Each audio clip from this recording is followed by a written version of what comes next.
দর্শক, এই মুহূর্তে রংপুর থেকে যুক্ত হচ্ছেন আমাদের সহকর্মী মাহমুদুল হাসান। মাহমুদুল, শহীদ আবু সাইদ হত্যা মামলার রিমান্ড বিষয়ে আর কি তথ্য আছে আপনার কাছে আমাদের জানাবেন, এবং আবু সাইদের স্বজনরা এই বিষয়ে কি বলছেন সেই বিষয়ে আমাদেরকে জানাবেন।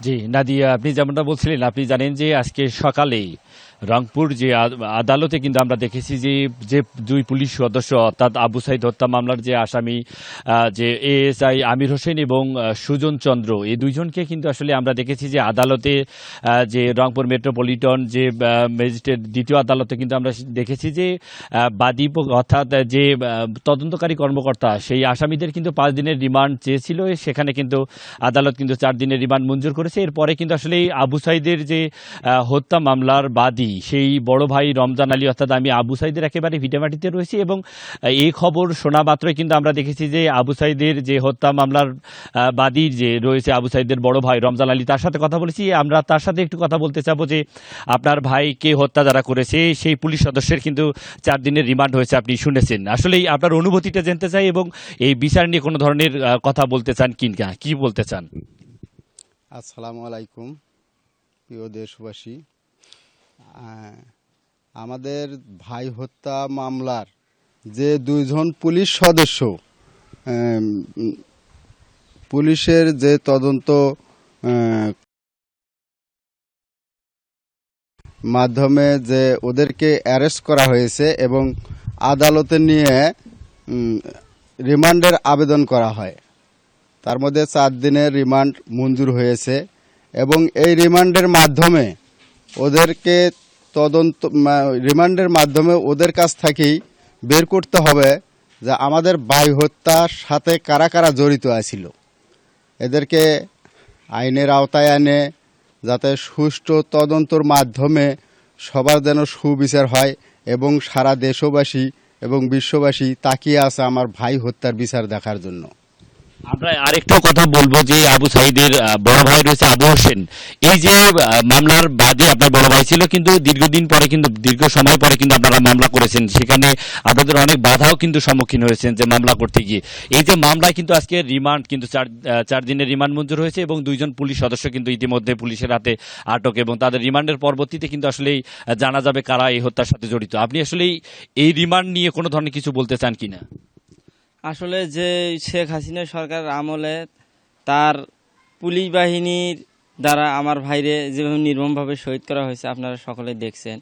আসলে সেই সময় মামলা করার মতো, আমরা বিচার চাওয়ার মতো কোনো পরিবেশ ছিল না। যে হত্যা করছে তার কাছে আমরা বিচার চাইলে আমরা একটা ন্যায় বিচার পাবো না, এটা আমাদের মানে সবার মনের মধ্যে সংশয় ছিল। বর্তমান অন্তর্বর্তীকালীন সরকার ডক্টর ইউনূস স্যারের নেতৃত্বে যে বর্তমান সরকার রয়েছে, আমরা আশাবাদী যে আসামিদেরকে 2 জন পুলিশরে যারা প্রত্যক্ষভাবে আবু সাইদ হত্যাকাণ্ডের সাথে জড়িত ছিল তাদেরকে গ্রেপ্তার করা হয়েছে এবং তাদেরকে রিমান্ডে দেওয়া হয়েছে। আমরা আশা করি এই 2 জন রিমান্ডের মাধ্যমে তাদের যে নির্দেশদাতা এবং ওখানে যারা আবু সাইদ হত্যাকাণ্ডের সাথে সম্পৃক্ত ছিল তাদের মাধ্যমে বের করে আনবে ওই রিমান্ডের মাধ্যমে, এটা আমরা আশাবাদী এবং আমরা ন্যায় বিচার পাবো, এটা আমাদের আশা।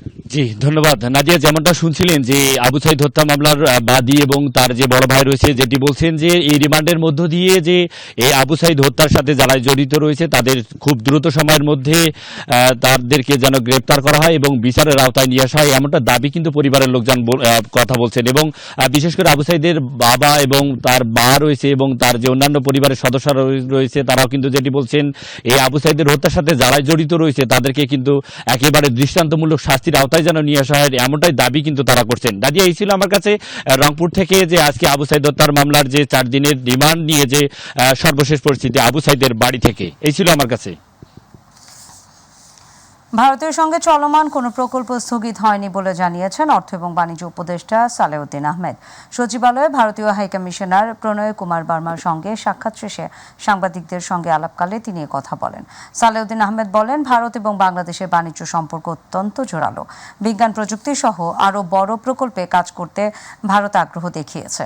এ সময় ভারতীয় হাইকমিশনার প্রণয় কুমার বার্মা বলেন, বিজ্ঞান প্রযুক্তি সহ বেশ কিছু বড় প্রকল্পে কাজ করা নিয়ে আলোচনা হয়েছে। আগের মতোই এই সরকারের সঙ্গে দ্বিপাক্ষিক সম্পর্ক এগিয়ে নেবে ভারত, তবে ভিসা বিষয়ে কোনো আলোচনা হয়নি বলে জানান তিনি। আজ থেকে স্বাভাবিক অবস্থায় ফিরেছে আশুলিয়া শিল্পাঞ্চল। খোলা হয়েছে সব পোশাক কারখানা। সকাল 8টা থেকে নিয়মমাফিক শ্রমিকদের বিভিন্ন কারখানায় ঢুকতে দেখা গেছে। গতকাল জানানো হয়, সম্প্রতি আশুলিয়া শিল্পাঞ্চলে আন্দোলনকারী কোনো শ্রমিককে কালো তালিকাভুক্ত করা হবে না। নারী পুরুষ বৈষম্য না করে যোগ্যতার ভিত্তিতে নিয়োগ দেওয়া হবে বলেও জানান বিজিএপি এর নেতারা। এছাড়া টিফিনের আগে বরাদ্দর সঙ্গে বাড়তি 10 টাকা যুক্ত হবে, আর হাজিরা বোনাস হিসেবে প্রতি মাসে বেতনের সঙ্গে দেওয়া হবে 225 টাকা।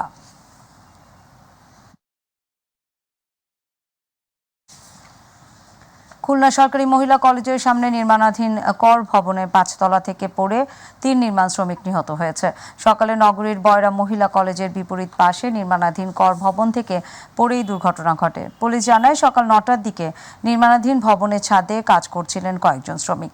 এ সময় অসাবধানতাবশত আশরাফুল, মামুন এবং রাব্বি ছাদ থেকে পড়ে যায়। তাৎক্ষণিক সহকর্মীরা তাদের উদ্ধার করে খুলনা মেডিকেল কলেজ হাসপাতালে নেন। সেখানে চিকিৎসক 3 জনকেই মৃত বলে ঘোষণা করেন।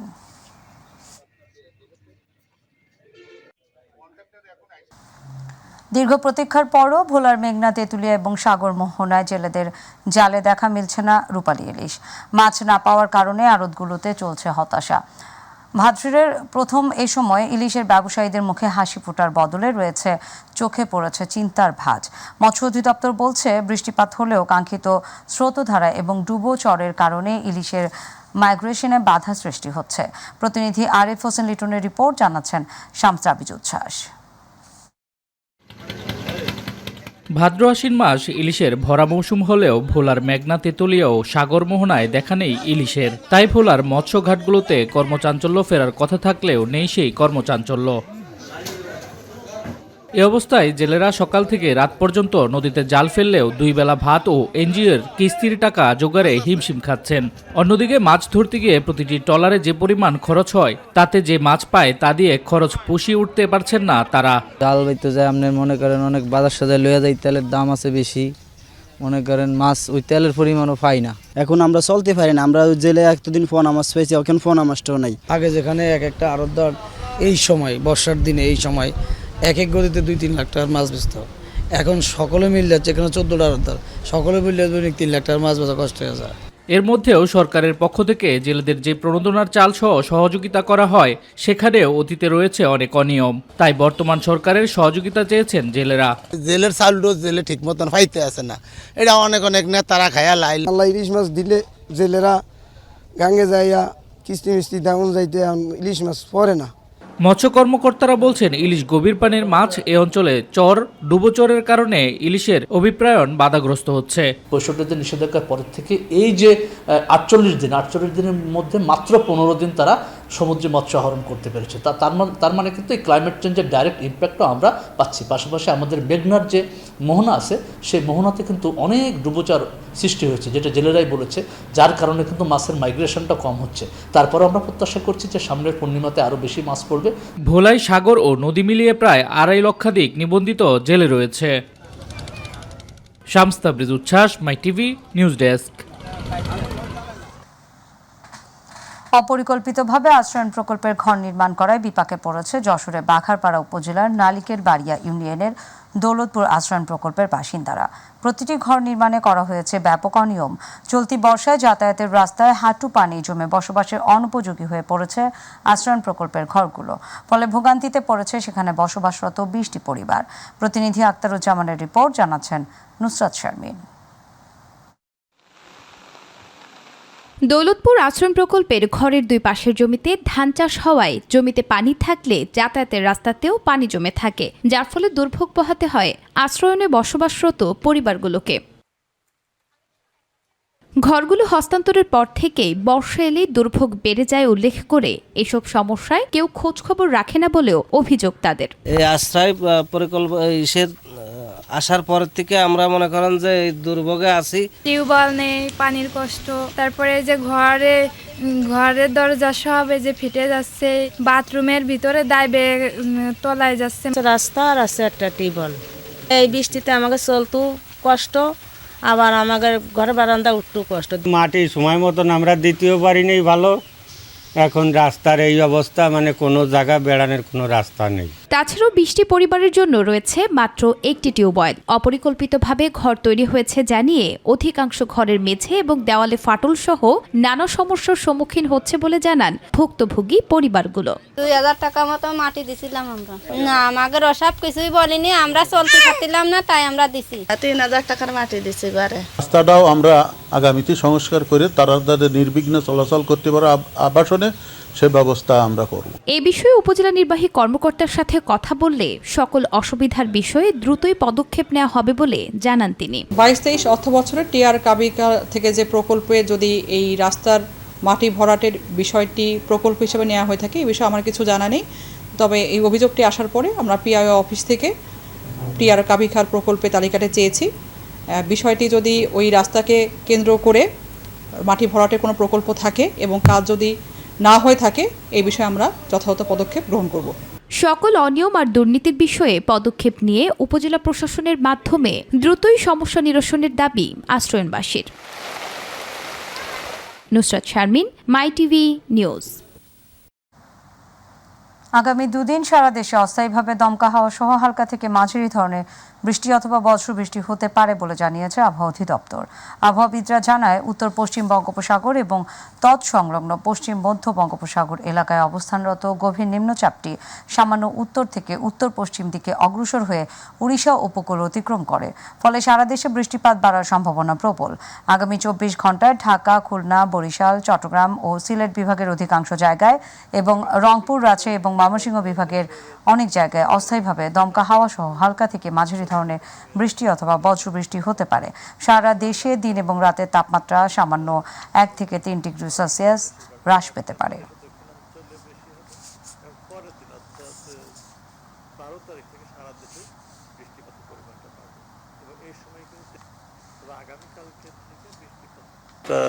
আরো বাড়বে, সারা দেশে বাড়বে। আগামীকাল থেকে দেশের দক্ষিণাঞ্চলে বেশি হবে এবং পরের দিন অর্থাৎ 12 তারিখ থেকে সারা দেশে বৃষ্টিপাতের পরিমাণটা বাড়বে এবং এই সময় কিন্তু দেশের কোথাও কোথাও ভারী থেকে অতি ভারী বৃষ্টিপাতের সম্ভাবনা আছে।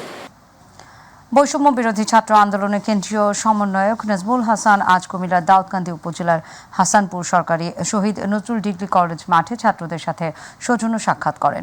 সকালে কলেজ মাঠে কেন্দ্রীয় সমন্বয়করা পৌঁছলে তাদেরকে ফুলের শুভেচ্ছা জানান স্থানীয় ছাত্র সমন্বয়করা। পরে কেন্দ্রীয় সমন্বয়কদের তরফ থেকে ছাত্র আন্দোলনে নিহত 2টি পরিবারকে আর্থিক সহায়তা প্রদান করা হয় এবং নিহতদের কবর জিয়ারত করে তাদের আত্মার মাগফিরাত কামনায় দোয়া করা হয়।